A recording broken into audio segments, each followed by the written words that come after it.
Assalamu alaikum. Wa alaikum assalam. I have been approached by my friend who belongs to a Sikh community for marriage. I have some questions regarding interfaith marriage in Islam. Verse Surah number 2, verse number 221 states, and do not marry polytheist women until they believe. And a believing slave woman is better than a polytheist, even though she might please you. And do not marry polytheist men to your woman until they believe. And a believing slave is better than a polytheist, even though he might please you. Those invites you to the fire, they invite you to the fire, and Allah invites you to paradise and to forgiveness by His permission. And He makes His verse clear to the people that perhaps they may remember. This verse doesn't say directly not to marry non-Muslims. It says don't marry polytheists and idol worshippers. In which category does Sikh community comes in? Furthermore, the boy said that in their community they also believe in one God and are monotheist. Is marrying from this community for Muslims allowed? If this is allowed, why the majority of Muslim communities are against it?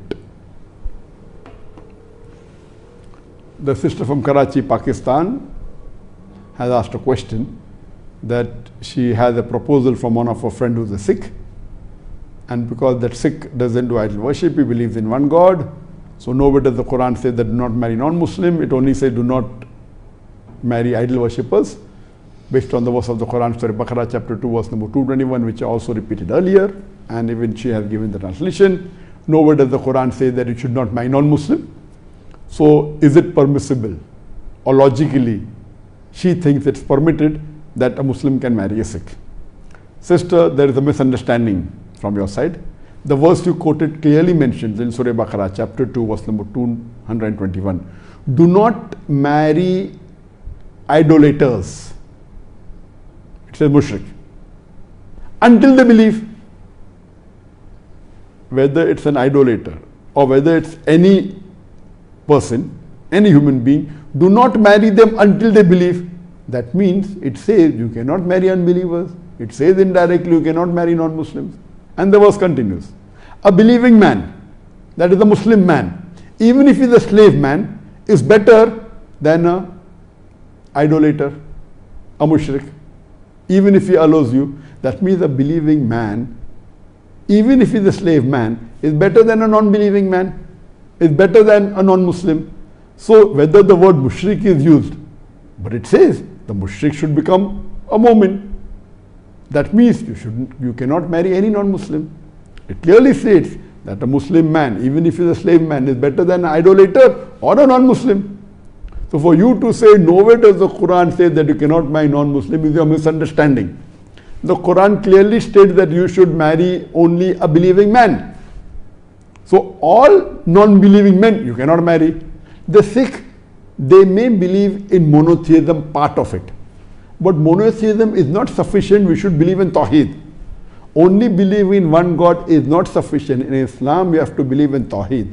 And Tawheed, monotheism is one small aspect of Tawheed. And if you hear my lecture on concept of God in major world religion, I have spoken in detail about Tawheed. Tawheed al-Rububiyyah, Tawheed al-Asma wa Sifat, and Tawheed al-Ibadah. If you break Tawheed al-Ibadah, that is shirk. But even Tawheed al-Asma wa Sifat and Tawheed al-Rububiyyah, if you break, even that is shirk. So what if you realize that the Quran is very clear cut that you cannot marry non-Muslim until they believe. So whether it be Sikh, whether it be Christian, whether it be Hindu, any non-Muslim, only if the person believes in one Allah subhanahu wa ta'ala and believes that the last and final messenger is Prophet Muhammad sallallahu alaihi wasallam, you cannot marry that person. And the next verse goes on further to say that you cannot marry your woman to the non-Muslim men. It's very clear cut. So this verse definitely includes all non-Muslim. You cannot marry any non-Muslim until they believe. Whether they are idolaters, whether they are Christian, whether they are Hindus, whether they are Sikh. If they are non-Muslim, a girl cannot marry a non-Muslim until that boy believes. So if the boy who has proposed you, if he believes in Islam and he agrees there's one Allah subhanahu wa ta'ala, and he agrees that the last and final messenger is Prophet Muhammad sallallahu alaihi wasallam, and if he accepts Islam, then you can marry him, otherwise you cannot. Hope that answers the question.